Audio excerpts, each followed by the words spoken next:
Hello and welcome to Dateline New Haven on WNHH-FM, New Haven's home for community radio. I'm Paul Bass, inviting you to look behind the stories, the headlines and the stories that make our community tick.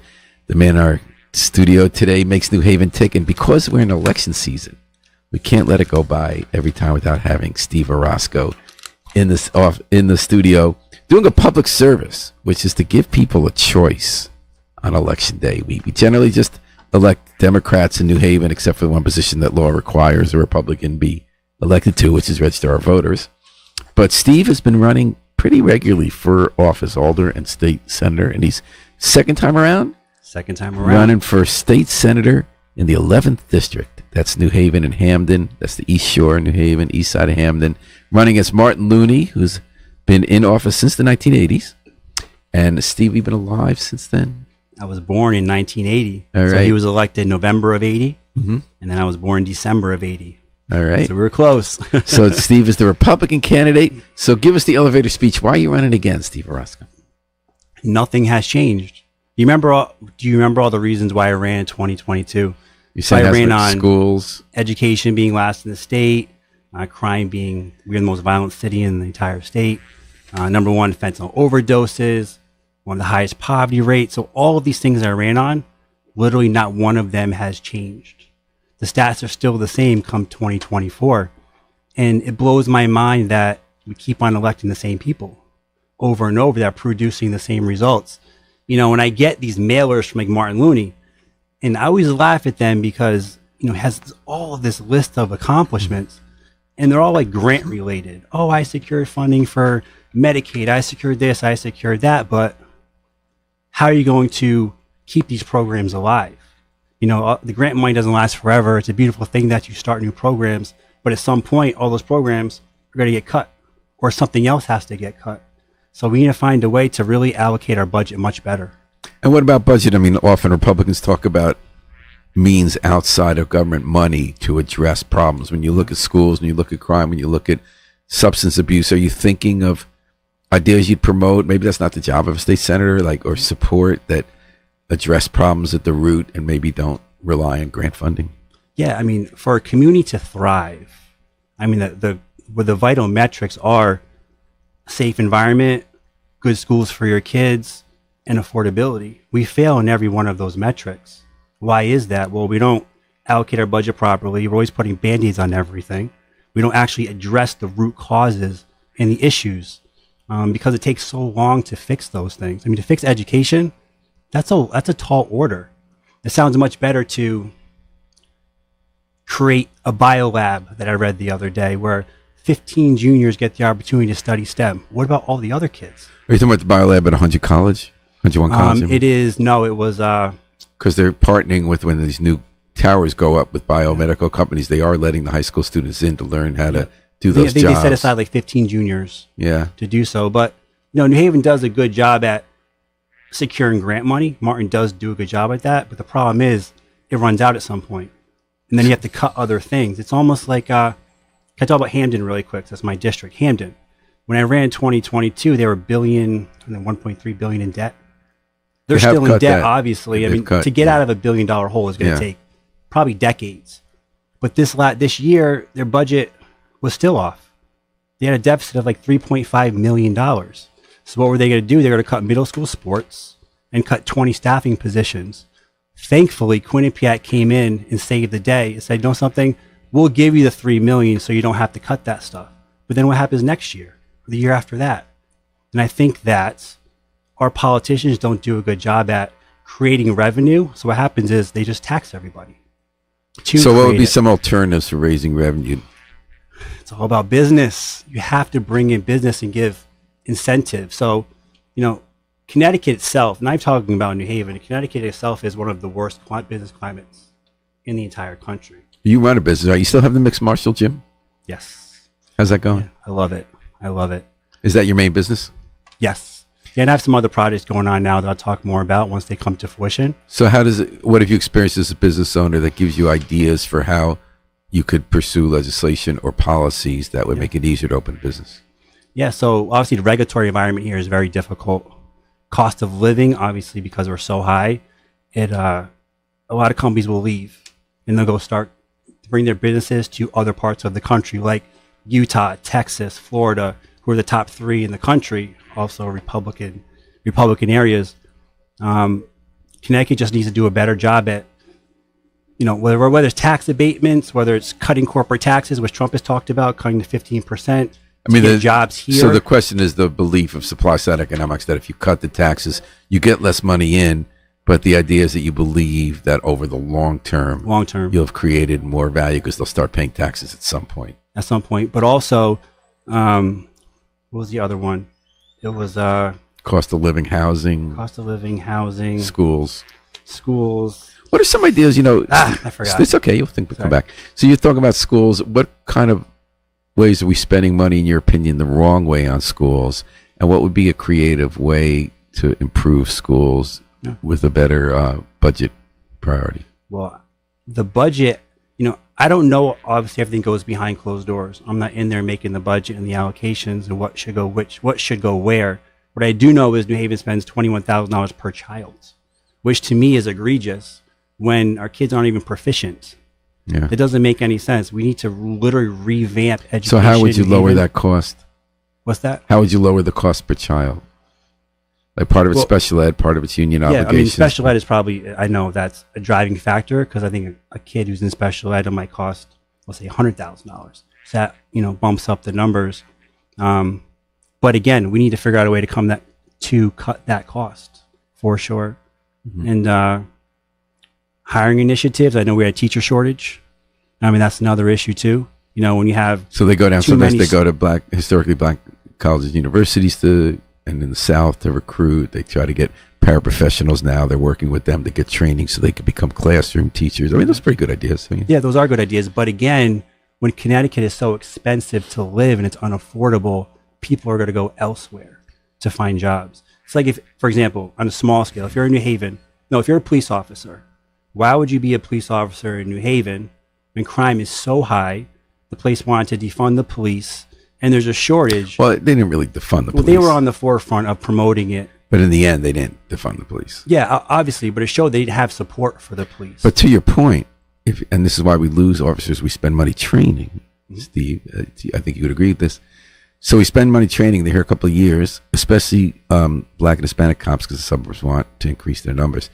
You can make a lot more money in the suburbs with a lot less crime to chase after. Exactly. So that's a tough one. So they just passed the contract that's going to boost. So starting salaries are $70,000. That's a big boost from 50. Yeah, that is. But we'll never be able to pay more in the suburbs. We'll never have less crime than the suburbs. Also true. So I mean, I think. But then where is all that extra money coming from? Yeah. To right. So they're pay gonna, for all those. And they say that Justin Elgar is saying that next year budget is going to be a problem. This year the surplus, and it'll take effect. It's going to be back pay too. But one idea has always been, you have to get people want to be in New Haven because of the opportunity to do interesting and creative police work, whether it's community policing, whether it's sort of this interesting investigative work, right? If you're someone who likes to solve mysteries, learn how to do a lot of different kinds of police work, because you'll never compete it's a tough one. You'll never compete with the suburbs to get the cops, because we need a lot more cops. Oh my, yes, we do. And again, I talk about what makes a city thrive. People leave New Haven and they go to places like North Haven and Branford and Guilford because they want their kids to go to a better school system. They want their streets safer. And obviously that would do the same thing. So we need to find a way to fix this thing. I've talked to so many mayors about that over the years, starting with Mayor Lee. And they started out believing that we had to compete with the suburbs. So we had to have cars in and out really fast with roads are one way. They go fast. We need malls that have the stores like the stores you have in the suburbs, but you'll never have as much parking. And then they came to the conclusion you can't try to be suburban.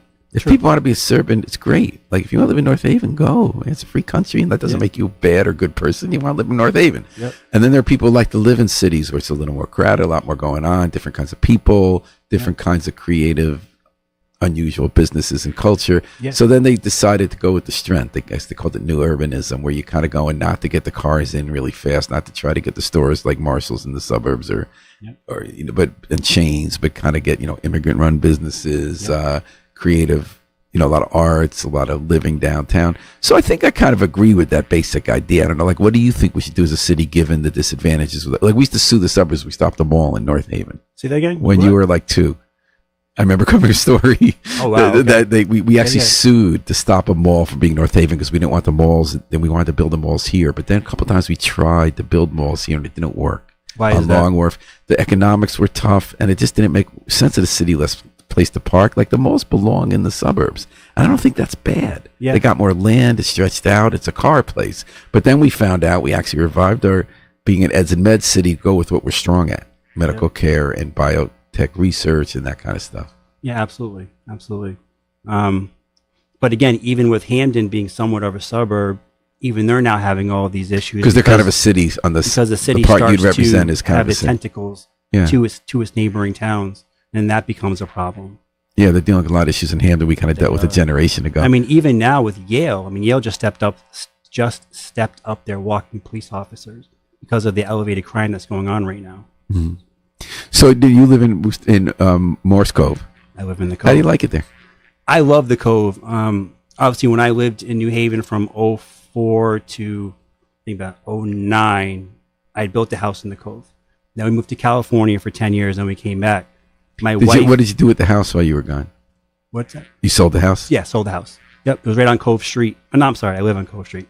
It was on a Shoreham Road across from the seawall. My wife was born and raised in the Cove. Her parents, they built the house over like on Hall Street, across from Tweed Airport, back I think in 78 or 79. So she's born and raised in the Cove. So we moved back. We both loved the Cove, so we came right back to it. What do you like about it? I like the Italian-centric nature of it at the time. It was very community-based. For me, this is a whole nother tangent. I always looked at New Haven as, I know it's a city, but it's still very conservative in a way that people hold on to their heritage and their values to such a point that New Haven is still very segregated. All the Hispanics live in Fairhaven. Italians live on Worcester Street in the Cove. Although Morse Cove has gotten a lot more integrated. It started to, yes. Culturally and racially. Yeah, blacks live over, in the Hill, whites in Westville or by Albertus in Prospect Hill, Asians downtown. So it's still very segregated, not in a bad way. It's more of a holding your heritage alive. And those are conservative values. But Morris Cove has gotten diverse. More it diverse. has over the years. When I lived here in 09, it wasn't. You're not Italian American, are you? No, my father's from Trinidad. Right. And my mother's French and English. Right. But you kind of I always love about Worcester Square. I'm not Italian American, but I love the Italian American tradition there. It's a really lovely I love community. it too. Because I didn't come from that upbringing. I came from a very small family. So do you ever fly out of Tweed? You could walk to the airport, right? Yeah, I do fly out of Tweed. And how do you like that? I personally like Tweed. How do I say this? So I'd love to be able to walk to the. Well, I don't like to fly, but if I like to fly, I would like to walk to the airport. Obviously, if you live in the Cove, for the most part, you're not a fan of Tweed, right? But you also have to remember that no matter what decision a city makes, the greater good, unfortunately, someone has to be sacrificed. So bringing in expanding the airport brings more revenue It's been amazing. to the city. Think about it, Steve. A few years ago, there weren't any commercial flights out. No, and then occasionally one. Now we got dozens every day. Yeah, you have a new one. It's pretty amazing. It's exploding. Exactly. So overall, how do you feel about it? It doesn't bother me per se, but it definitely bothers a lot of other people. I travel a lot, and I've used Tweed. I generally end up going to JFK. It's you like go a to nonstop. JFK? Well, because easier flights. Yeah, it doesn't fly straight to California. For example, it's just more Eastern Seaboard. I just hate JFK, like going to traffic. I feel like that's a separate journey just to get to JFK. Sometimes but you're okay. You're actually hardcore. You probably got some good music on or a LaGuardia podcast. is a lot easier. LaGuardia is really easy to fly out of. So you don't, but you sometimes fly Tweed. Yes, I do. So your opponent, Martin Looney, has been saying he doesn't want Tweed to expand as much as they do. He says if they do expand on the East Haven side, that's more appropriate for what they have now. But he'd like to see a Velo and other airlines and Breeze that are in Tweed expand more in Hartford. Okay. It's on that. I'm all for that. Absolutely. Hartford's a big airport. They can accommodate a lot more than Tweed, obviously. See, the problem with Tweed too is it's in such a dense populated area. The traffic has gotten out of control at certain areas, whereas Bradley, it's like off of a highway. It's away from everything. They can make that place as big as JFK if they wanted to, and it wouldn't cause any disruption. Whereas the more they expand Tweed, the more disruption that's going to occur. But again, I understand that New Haven needs to find economic vitality and well, bring that's more the other revenue. part to me. Like, so whenever we used to argue about this for like until recently, for like 40 years, it was like the business community said we need business flights. That's going to bring all these jobs here, and the other people said no, it won't, and we have to protect the airport.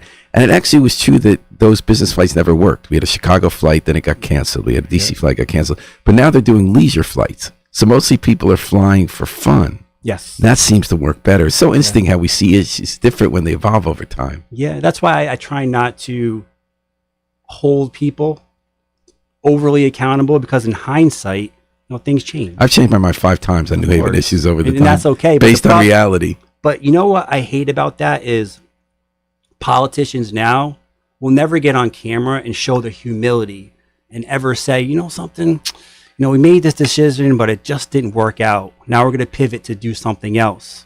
That's what I've been waiting for. And that's both sides. I'm not just talking about Democrats. Some of us have never been right. So that's yeah. Steve Orosco is running for the 11th State Senate District. He's the Republican candidate. So how's it going out there on the trail? How are you campaigning? Yeah. Now, you have the most videos of anyone. I watch your videos every day, and you're very good at it. Thank you. Like, you have fun. They're arresting to look at. They use text well, and you kind of make your point so you can hear it. You're having fun. Yep. Is that the main way to campaign now on social media? Yes, absolutely. And does that create votes? Like, what does that do for you? Yeah, well, we're going to find out this election cycle, because I really have been stepping up the social media.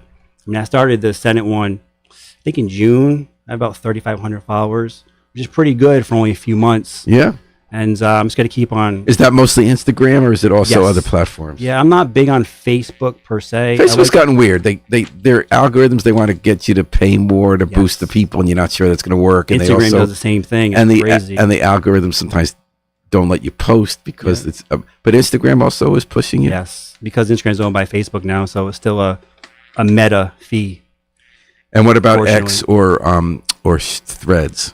Or Blue Sky? I don't use Threads. I actually don't use Twitter at all. It's just, and why is that? There's just too much. You can only do so much from a social media standpoint. Obviously, I would love to just post on everything. Have a YouTube channel, Twitter, Instagram, but then that becomes a full-time job, and there's only so much time. Instagram really works with the video.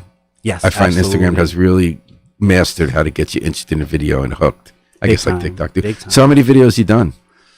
Let me think about this. I'm definitely in the hundreds for sure. And tell me about that thinking. So I am interested in how people campaign now. Yeah. So is that your main way of trying to reach people? Right now, that'd be number one. Door knocking now isn't as good as it used to be. Is it less efficient? People aren't home? Less efficient. People don't want to answer the door. People want to take the time to speak to you. Because I have to tell you, if Steve Roski, I've never met you, and you came to my door, that would be my most fun day of the week. Yay, because you're such a character. Thank you. You got personality. Thank you.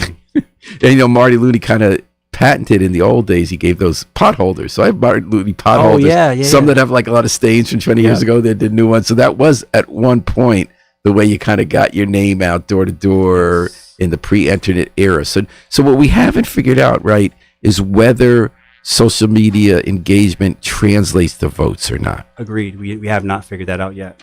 We're still at the forefront of it. But your thinking is the door knocking didn't work in the past, right? Mm-hmm. So what else are you thinking about why this is your number one strategy? And what have you learned from last time? Because you can just reach more people in an efficient time manner.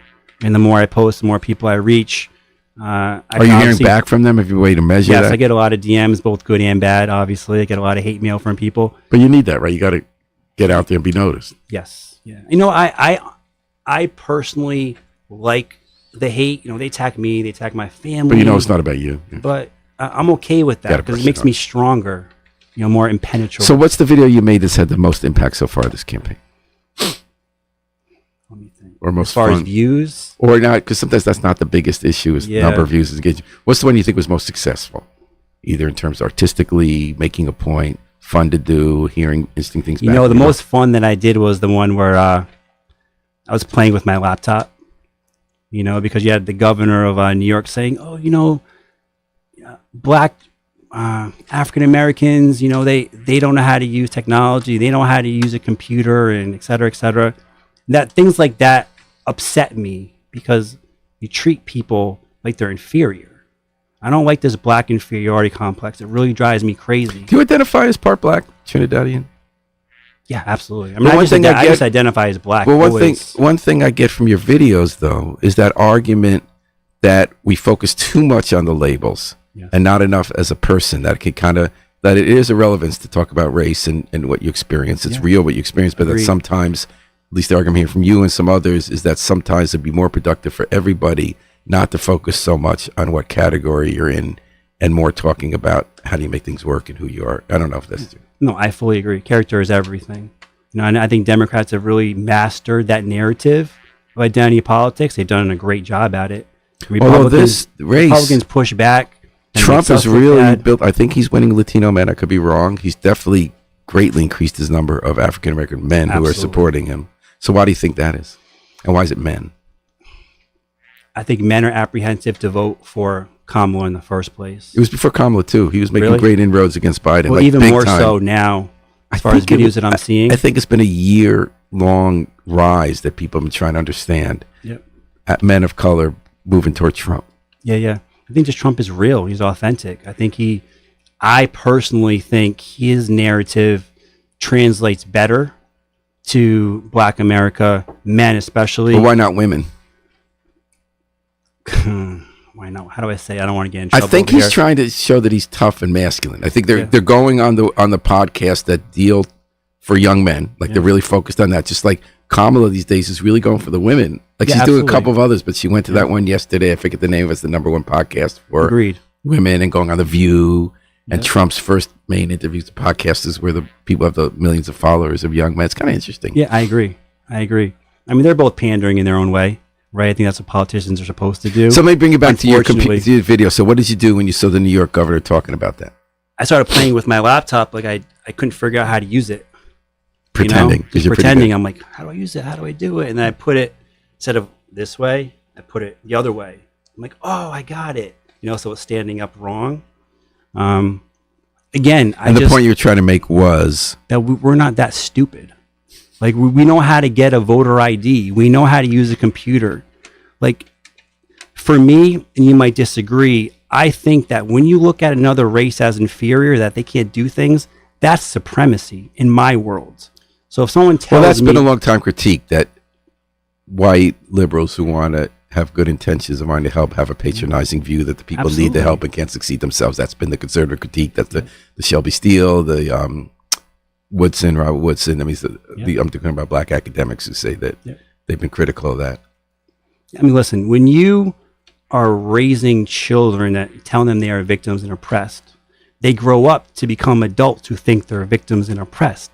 That's just common sense. And then the other argument is that even if you argue that race can be a false construct and is not necessarily always so accurate or the best way to look at things, there's a reality because of the way people perceive race. So there's prejudice against people who are black and they have fewer opportunities often and they get less credit. They don't get hired as much. So then the question becomes how best to deal with it. Yeah, also true. But I don't think pitching this victim mentality or black inferiority complex moves the needle at all. So what happened with the video? Tell me more. No, I just got a lot of responses, a lot of saves, a lot of shares. People loved it. It's more of satire, obviously. Well, you got to do that with video, right? So tell me more about your thinking video. What goes in your mind about what makes a good campaign video? I think being honest and being playful at the same time. I think people are... I mean, that's why I stay and watch yours. That we were talking before in the air about the protein one. So I'm a vegan, so like protein is huge for me. A little bit too much. I know that I'm a little overdoing it because I feel like I need to rebuild muscle and all that kind of stuff. And you had this video of this guy who was like whack, talking about how like you don't need any protein. I had a mango and there's protein in mango and there's like very little protein in mango. But it's also true that some people do believe protein is overemphasized. So what was the point of your posting that one? Because it turns out you don't agree with the guy. No, not at all. So he why said did you don't need protein. Literally was his quote. And in my mind, I said, but you do. Protein is essential to growth and to So repair. why did you make a video about that? I mean, you got me. Yeah. Because I've been doing a lot about fasting and health because I'm really I'm a big health advocate. Our country is so unhealthy, metabolically unhealthy, as you know. Our food is poison. And most people don't look at the facts, which would be, for example, you need protein to survive. That's why you can go into any nutrition store and buy an essential amino acid, because if you don't get enough of your protein, you get sick. Same thing goes for fats. Now, when you eat powders, because sometimes I use powders, yeah, do you not absorb as much of that? So even if it tells you get a certain number of grams, it's like if you certain kind of foods that kind of Butcher said have added vitamin, you don't always absorb as much of the vitamin in your with bloodstream. the protein, they actually debunked that. A great study came out where they debunked that there was no upper limit to protein intake. So you could take 100 grams of protein in a shake and still absorb it. So there's always this whole narrative of 20 grams was the max and 30 grams was the max, but. So we're talking to Steve Orosco, Republican candidate for 11th State Senate District. I think probably Gary Winfield's been using social media a long time. Everybody tries to do it a lot. But I think you might be the Instagram king among the candidates. You're definitely the most focused on it. So you do think this race you're in now will test the proposition of whether that is effective? And how are we going to judge that? Because given the registration numbers, there are a lot more Democrats than Republicans. Martin Luther's been winning. So I don't think that if you lost, that prove it didn't work. So how do we measure? What was your percentage of vote last time? It was, I believe it was 28. I know it was in the high 20s. I know he was in the 70s. That's a lot. That's a lot. And it was also a very, very low voter turnout. And there's a lot more money, I assume. Did you qualify for matching funds? Yes. Oh, you did? Yes, 2022 okay. So you'll have enough money. Yep. So you have enough money. Yes, absolutely. So how are we going to look at this? How are we going to decide? I look at... Because you're good at it, so I literally look at the public sector just like I look at the private sector. You need to steal market share from your opponent, and that's where Republicans have failed the major cities, because they know they can't win in Bridgeport, Hartford, New Haven. So instead of saying, I'm just going to leave these places, we can't win. Well, why don't you just keep on running and try to steal market share every time like a new business? So if I got 25% the last time, my goal should be, okay, let me get 30% this time. And what is your goal this time? I don't have a goal. My goal is to always win, and then because your other point is that if you get more and more each time, then you can eventually win. Yeah, absolutely. At some point, it drives me crazy that people can be in office for so long, and that's on both sides of the fence. It's not a knock against Martin Looney or Rosa DeLauro. It's the fact that people are still voting for them over and over. So how are we going to measure whether your videos worked, or maybe we can't? I don't think you can actually measure it, because marketing you can't. It's unmeasurable. Yeah, but if you do better than last time, I do better than the last time. Did you do more door knocking last time? I did a lot more door knocking last time. And you just decided that, but the door knocking didn't get too far. I did a lot of lit dropping, which I'll obviously do. I usually really hammer down hard the last 30 days as far as door knocking. We're in that now. Yep. So are you hammering down? Yep, starting this weekend. But you said you're doing less door knocking. But I'm going to step it up once I get closer. Whereas last time I was door knocking all summer. Because I want to learn the process. It's hard for people to remember in the summer what's coming. People don't even remember that someone shot Trump. It's the same way like when I have my pro MMA events, I've tried all the different ways of selling tickets, whether it was 8 weeks before the fight, 6 weeks, 4 weeks, 2 weeks, the week of. And it's always been usually within 2 weeks is when you have someone's attention, when they're going to buy tickets. So unless it's very expensive, you're planning a season, like you're going to buy a season ticket. Yeah, absolutely. Yeah. So politics are the same way. So it sounds like it's not the same point. So is it a point that you needed to pivot more to social media, or that you just had to wait longer to do the door-to-door? But you were saying door-to-door doesn't work as well. Both. It doesn't matter, because even if someone's not home going door-to-door, you still leave your literature there. So at least you're fresh in that person's mind. So exactly to say is that you didn't give up door-to-door, but you think you need to do less, because you started too early. But you were also saying you think it's not as effective as you thought last time. No, it's not as effective as it used to be, because back in the day, people wanted to open the door. People wanted to have a conversation with you. I mean, listen, I'm running for Senate. When people come to my door, I don't even want to answer the door, because people feel like they're bothered. And why is that different from the past? Say that again? Why is it different in the past that people are less open to opening a door? I think people care about their time more now than they used to. Like I said. Why is that? That's a great question. That probably should be answered. Well, are we going to solve all the great philosophical questions, or are we going to talk about how you can get elected 11th? Yeah. Because we're talking about that with Steve Orosco again, just a few minutes left. Let me give you a lightning round on issues. You ready? Issues. Okay. There's a ballot referendum for universal absentee ballots. No excuses. Anybody can vote absentee, pro or con? Con. Because I think that election integrity needs to be scrutinized a little bit more. Just because there's so much election fraud going on and people want to dismiss it. So what's the word? But then again, you have people in Bridgeport that just got charged. Stanford, someone got charged. So there's always going to be election fraud.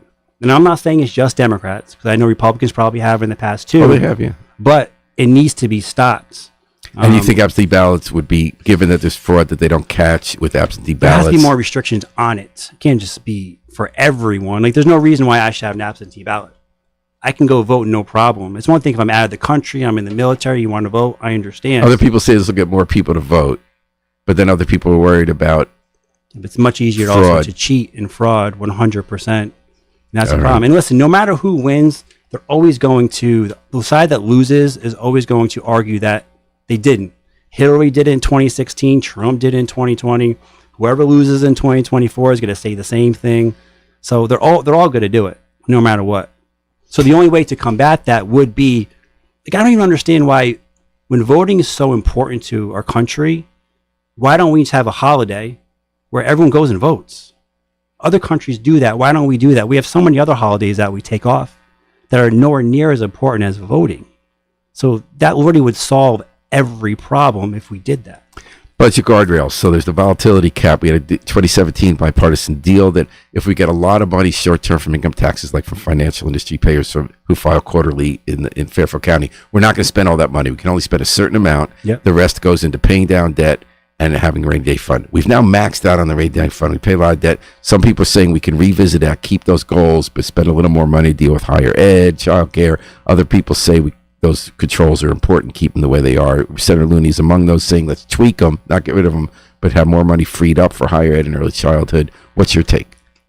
Free up more money for childhood? In other words, child care. But Childcare. It's the budget guardrails. Would you change the 2017 formula for how much I'd have money? to look into it deeper, Okay. honestly. Mansion tax. So Marty Looney has suggested a marginal mansion tax, meaning that you pay your property taxes, but if your house is worth, let's say, more than $1 million or whatever, Yeah. then you'd have higher taxes just on that portion. What do you think of that? Absolutely not. Because if you tax people on their homes that are expensive in the first place, you're just giving people reasons to leave the state of Connecticut. People aren't going to move into Connecticut with a mansion tax in comparison to people leaving. That's the problem. The housing market is completely, I'm trying to not go on too much of a tangent, but the housing market is trash right now. Interest rates are high. The supply is not meeting the demands. Connecticut, our median house prices well into the 400s. It's like $100,000 more than everybody else. I think 50% housing prices have gone up 50% since 2019. So you can't just keep on taxing everyone to bring money into our state when our state could find ways to actually bring revenue. And that's the problem. Like, you have Kamala Harris, for example. She'll say, hey, let's just give everyone $25,000 down payment for a home to stimulate the economy and give people access to owning a home. But people don't understand what that actually means. If you take $300,000, no, say $325,000, let's make it an even number really quick. You take $325,000, $25,000 down, it's $300,000. In a 7% interest market, you're talking like $2,000 a month. Now, if you take that same $325,000 and based on where rates were where Trump was, which was between 3 and 3.5, I believe, the price of your mortgage will be like $1,500. Well, Trump, the president doesn't determine rates. But I'm just saying when he was in office. I'm not giving him credit for it. But if you give the 25, will they just raise the price of the house to 325? Well, so two things happen. So That was number one, always the question supply with the already home doesn't buyer. supply Yeah. already doesn't meet demand. So now prices are going to go up because you have a bidding war is number one. But more importantly is that's not what's solving the issue. Solving the issue is creating a better economy. What about building more housing? $325,000. There's an argument about build. Get rid of some of the zoning regulations, build denser, let people build more housing, and not even worry about saying it has to be affordable, because by having more supply, you'll be able to keep existing rents from going up. And then other people say that's theory, but in practice, you need to say if you're going to build something, a certain amount of it has to be affordable. And other people say then they won't be able to afford to build it. So build. Do you have and that's not a left-right thing. But building costs have gone up dramatically as well with this inflation. Again, everything revolves around the economy. Because a $325,000 home in a 3.5% economy is like $1,500 a month. That's $500 less without that down payment, which is what? That's 5 times 12, $6,000 a year times 30. That's $180,000 that you as a homeowner would save. That's like 60% of the cost of a median price of a home in the first place.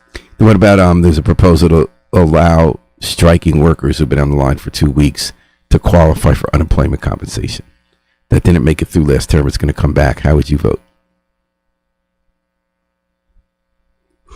That's a tough one. I'd vote yes. Because there's usually a fair reason why people are striking. You know, that whether it's their benefits are not met or they want their increase in pay, I think they should receive unemployment. Obviously, there should be a limit. It can't be unemployment for a year, but there should be a limit on it. Or, I'm sorry, a cap. Absolutely. what about, here's a big one, cell phones in schools. Some schools are experimenting with not letting kids have them during the day. Some states are banning it. You're for that? Banning that? I think that's also logical. You know, in an era where it's hard enough. But how are they going to watch Steve Orosco videos? Oh, they could do it after school. They can do it after school. And they can watch this show and everything after Absolutely. school. We'll let them sneak it in school a little bit. It's tough because these, listen, my life is on a phone, obviously. I understand the value of I want my life to be less on the phone.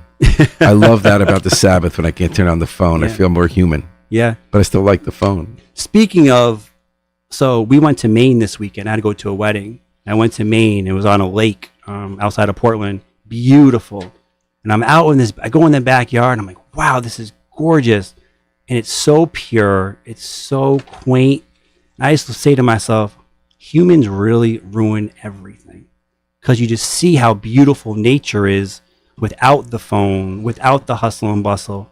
And you're right when it comes to that. All right. So we actually agree about this phone thing. Yeah. All right. So free buses. We tried that during the pandemic. A lot more people rode the bus. A lot easier. Drivers had less problem with like slow hitting. I mean, the road. anything that's going to help the poverty. Because listen, New Haven is what? But how would you pay for it? Like Lauren Lamar, who's an advocate, said, I don't want the free buses because why I like the concept they're high priority people have. Like there's only so much money to go around, so we should focus But more. what's more priority than transportation? Right. So he's Transportation saying the priority is have more buses out, have better routes, rather than people weren't clamoring for the free buses. See, I love the free bus rides. Yeah. So how would you pay for it?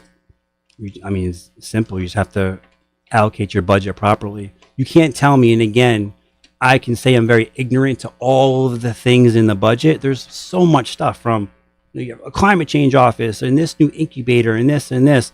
There's so many things that we could cut. I can guarantee it. So you would make bus rides free? Yes. And what about bus electrification? Move to electrify more of the Connecticut Transit and the school buses? I'm not for that. Because I'm not big on the whole electric market. I do think that fossil fuels should stay intact. I think that's where a lot of jobs are created. Obviously, I'm not talking about here, but it scatters to other parts of the country where we're getting oil from, like places in Pennsylvania. All right. And any other issues I left out that you want to talk? Issues. Or what do you do for fun, Steve Orosco? For fun. Besides make videos. You know, I would have to say my life is pretty simple, where it's content creation, it's my family, and it's the gym, to be honest. My life has dramatically changed from living in Los Angeles to now being in small town USA, per se. Much different mindset being here, which I appreciate. I actually like being here. Aside from I love living in New Haven. I would not want to live anywhere else. Man, I do love New Haven as well. I just think it has a lot of things to fix. But again, when you continue to vote for the same people over and over, how is change ever going to happen in the first place? All right. Well, for some reason, my parting music isn't playing. I'm not quite sure why. Oh, no. Because we got to get our at least this song. Oh, here we go. Okay, I don't know what I pressed. I pressed something wrong. But that's because I'm not spending enough time on my phone and living with technology. Yeah. Although I am watching a lot of Steve Orosco videos. How do we find you on Instagram? Instagram. So my Senate page on Instagram is Orosco4Senate. Number 4. And my personal page is at Steve Orosco, which obviously has much bigger following. And on there, I really just focus on fasting and health. And are you making a video at it today? You brought your camera? I brought my camera. I only got about half of it because the memory died out on me. Did you have it when you were talking about the ballot referendum? I hope so. Because when you were saying that, I thought that's going to be his video, but it might not if the battery ran out. I hope so. Those batteries are killers. I'll come back on. All right. I'll come back on every week. We love having you, Steve. So thanks for joining us. Steve Orosco running for Senate in the 11th District. Yes. Eastern New Haven and Hamden. Doreen Chernecki doing the magic behind the controls as the producer of today's show. We're going to take it out with the Afro-Semitic Experience performing I Wish I Knew How It Feel to Be Free, from the group CD A Plea for Peace. This is Paul Bass inviting you to fly free with us all day, all night, and all week long at WNHH, New Haven's home for community radio.